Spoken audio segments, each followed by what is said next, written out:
Halo para pendengar, dimanapun kalian berada, balik lagi kembali lagi bersama gua di Content Reaction Shangri-La Frontier. Sekarang sudah masuk episode 6. Artinya harusnya gua udah bikin konten itu ya. Shangri-La Frontier lebih bagus daripada ESO. Tapi gua masih sibuk bikin skripnya Pleiades, jadi gua nggak yakin nih bisa bikin minggu ini. Kita lihat aja lah nanti ya. Nah, di episode 5 kemarin kan kita udah ke-reveal wujudnya Pensilgon kayak gimana, dan di sini Sunraku bakalan ketemu sama Pensilgon. Gua lupa, sumpah gua lupa ceritanya bakal kayak gimana nanti. Udah lama sejak terakhir kali gue baca manganya, jadi gue cukup penasaran bakal seperti apa respon mereka berdua. Gue cuma ingat garis-garis besarnya aja, kayak nanti bakal ketemu Zaemon, bakal ini, bakal itu. Jadi ya, apakah episode 5 Shangri-La Frontier bakalan banyak scene pengulang? Apakah akan banyak scene mata bercodet? Atau ternyata akan ada banyak scene orang kepleset? Kita lihat guys, anime yang setengah mati untuk dapat rating 8. Apakah banyak scene pengulangan? Kita lihat sendiri. So, sampai jumpa setelah gue selesai nonton Shangri-La Frontier episode 6. Bye-bye guys.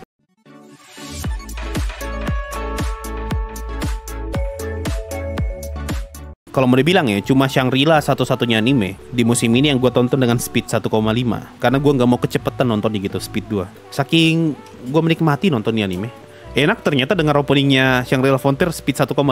Shangri-La overrated kah? Tidak lah. Anime sebagus ini lo bilang overrated, apa kabar yang lain? Tidak, gue berani jamin ini tidak overrated, malah underrated. Secara story, secara visual, secara logik, semuanya bagus. Tidak ada scene pengulangan, tidak ada fanservice, tidak ada ecchi, tidak ada harem. Literally cuma orang main game. Gue sangat-sangat tidak terima kalau ada yang bilang ini overrated. Terus anime yang tidak overrated menurut lu tuh apa? Kalau ini aja lu anggap overrated. Nah, gue nonton dulu ya, openingnya udah habis loh. Kayaknya udah jadi deh, gue turunin ke 1,25 aja lah. Gue pengen nikmatin anime. Lumayan lah, recapnya cuma 2 menit, gak kayak kemarin 3 menit recap. Simulasi begal akhir zaman, anjir. Game simulasi begal nih bos. Simulasi begal, ngapain lu begal di pinggir jalan? Ini ada game nih namanya ini simulasi begal, main ini aja daripada lu begal pinggir jalan ditangkap polisi kan. Apalagi di sini ada naga nih, bisa nih lu begal naga. Ini ada satu poin yang menarik banget. Di sini kan narator lagi ngejelasin soal game MMO apa ini yang tadi simulasi begal kan. Nah, dia ngomong nih, namun karena terlalu mengejar realitas, peluang temuan benda di game ini sangatlah rendah. Dan fitur menyebalkan ini membuat orang-orang malas memainkannya. Nah, ini salah satu isu dalam dunia game. Game kalau dibuat terlalu realistis, itu malah bikin orang jadi malas main. Saking realistisnya malah bikin orang jadi tidak bisa menikmati gamenya. Karena game tuh bagi sebagian orang kan jadi pelarian, jadi hiburan. Tapi kalau malah jadi terlalu realistis, sama aja kayak hidup biasa kan. Nah, isu ini diangkat nih sama Shangri-La Frontier. Kemarin diangkat isu tentang itu, game terlalu realistis sampai akhirnya diblokir. Ini sekarang dia bahas tentang game realistis yang tidak laku. Contoh nih, kenapa game kalau terlalu realistis tuh bisa bikin orang kesel atau bikin orang jadi malas main. Contoh, misalnya lu lagi main GTA, tiba-tiba di tengah jalan diberhentiin sama polisi, tidak bisa ditilang. Di dunia nyata kan kalau habis ditilang harus ke kantor polisi, isi berkas segala macam. Lu mau ngejalani semua proses itu? Itu kan tidak seru ya. Ya kali lagi seru-serunya lagi curi mobil nih. Wah, balap-balap main GTA tiba-tiba diberhentiin polisi, ditilang. Baru disuruh ke kantor polisi. Kita jalan dulu ke kantor polisi. Masuk lagi resepsionis, tunggu dulu 5 menit 10 menit baru dipanggil. Kan tidak seru kalau begitu. Itulah salah satu alasan kenapa kalau game terlalu realistis jadinya tuh tidak menarik. Atau contoh misalnya lu lagi main Mobile Legend, Mia kan pakai busur. Kalau mau realistis berarti panahnya itu harus diisi ulang dong. Jadi setiap kali Mia tembak nih, misalnya setelah 10 kali tembak harus pulang ke base, isi dulu panahnya, habis itu balik lagi. Tembak lagi 10, pulang lagi. Itu kan tidak seru ya. Itu maksudnya. Kalau game terlalu realistis, tidak menarik. Anjir, mencari rumput sampai 12 jam hanya untuk dapat herb. Orang masih main lagi. Gila. Anjir, lu bayangkan Pak, ada game nih, kita disuruh pertahanan itu kerajaan, tapi kita malah jadi raja di game itu. Bikin kudeta. Hebat. Anjir, cara dia buka pintu tuh Dark Soul banget tuh. Langsung masuk ruangan bos. Mengabaikan sanksi. Aku sampai datang jauh-jauh dari kota Vivsia dan mengabaikan sanksi hanya untuk membunuhmu. Mengabaikan sanksi maksudnya apa? Berarti player picking nggak bisa pindah kota atau gimana?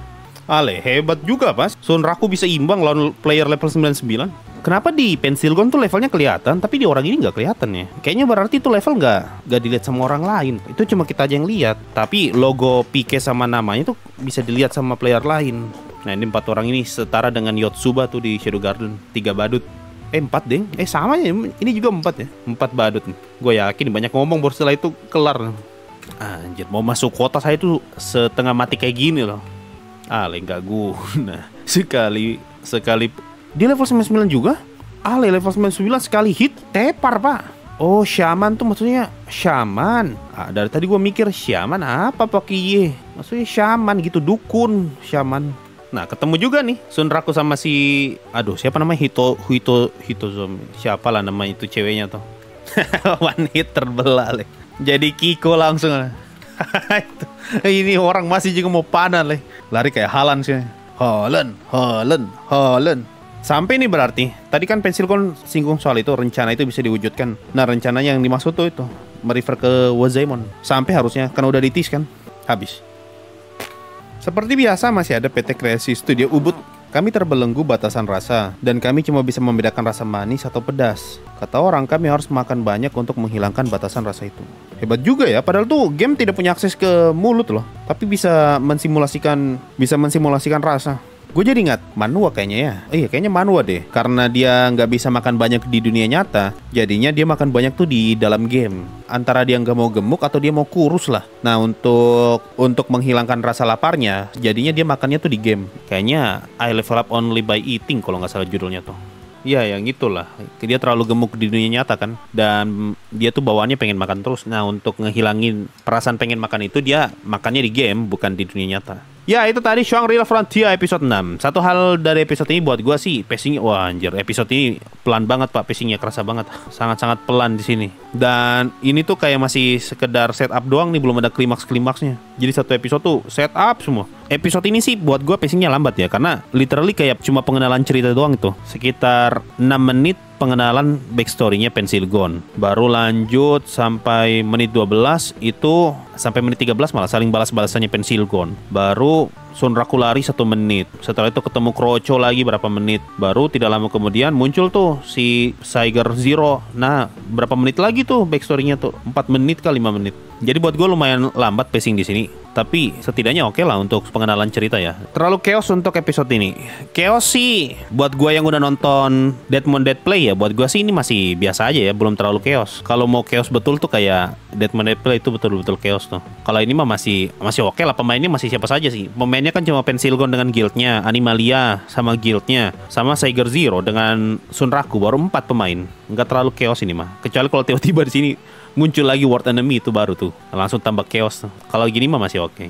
Yang anehnya kenapa game sampah yang dimainin Sunraku itu nggak dapat patch atau update gitu dari developernya. Padahal balancingnya aja hancur begitu. Padahal MMO online dan servernya masih nyala. Ya seperti namanya, game sampah. Orang cuma rilis aja, malas nge-patch.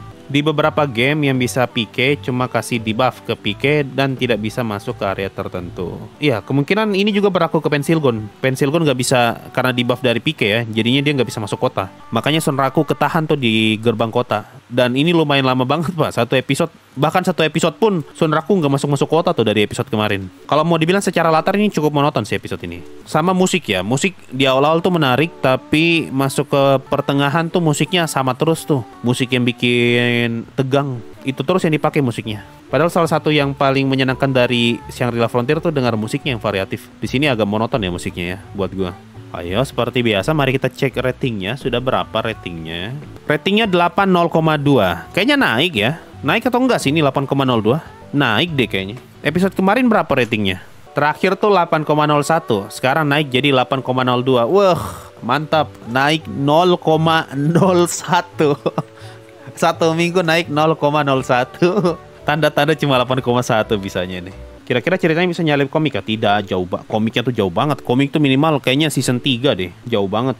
Bang, kalau belum masuk kota, dia makan sama si kelinci di mana?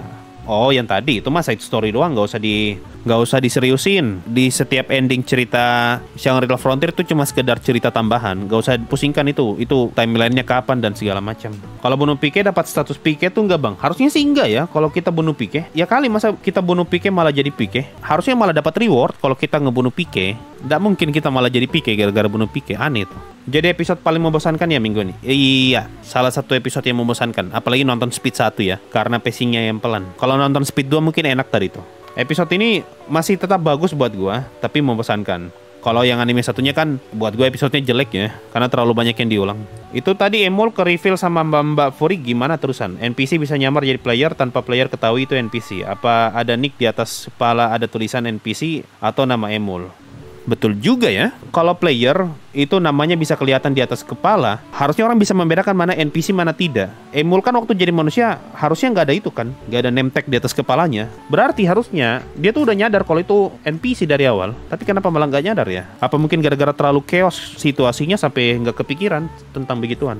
Ya, mungkin itu aja yang bisa gue bahas dari Shangri-La Frontier episode ini ya. Episode ini lumayan membosankan walaupun aksinya Pencil Gun lumayan menarik ya. Ekspektasi gue tuh Pencil Gun kayak dibikin kayak Maki Senpai gitu di Jujutsu Kaisen 0, cara battle-nya dan segala macamnya. Tapi di sini dibikin malah lebih santai ya. Mungkin Emul nggak ada namanya dan player nggak langsung ngeh Emul itu NPC. Mungkin di game ada fitur hide nama kayak di Black Desert. Bisa jadi ada fitur untuk nyembunyiin nama. Tapi setiap pemain cuma bisa lihat nickname dan poin-poin karakter orang lain bang. Cuma kita yang bisa lihat level. Harusnya sih gitu ya. Ya mungkin itu yang bisa gue bahas. Intinya episode ini masih tetap bagus tapi terlalu pelan pacingnya. Gue sih berharap bagian ini harusnya setengah episode aja. Dipangkas jadi setengah episode biar lebih seru aja gitu. Soalnya latarnya di situ-situ aja. Konfliknya masih di situ. Ya kalau pendapat kalian gimana? Apakah episode ini terasa membosankan? Atau ternyata bagus-bagus aja? Coba tulis aja di kolom komentar di bawah. Kita ketemu lagi di minggu depan berarti episode 7. Kita tinggal nunggu si Kazuo debut nih. Kan sudah Pencil Gun muncul ya. Artinya tinggal gilirannya si Kazuo. Sekarang kan sudah episode 6. Apakah bakal ngikutin meta episode 8? Cewek rambut pirang tuh di reveal di episode 8. Kayak Zom 100 dengan Dark Gathering kan sama-sama episode 8 atau 7. Lupa gua. Antara dua episode itu kan mereka berdua sama-sama muncul kan. Apakah bakal ngikutin meta itu? Cewek pirang muncul episode 8 atau 7? Coba kita cek. Beatrix tuh muncul episode berapa? Episode 8. Oh ya, meta episode 8 berarti.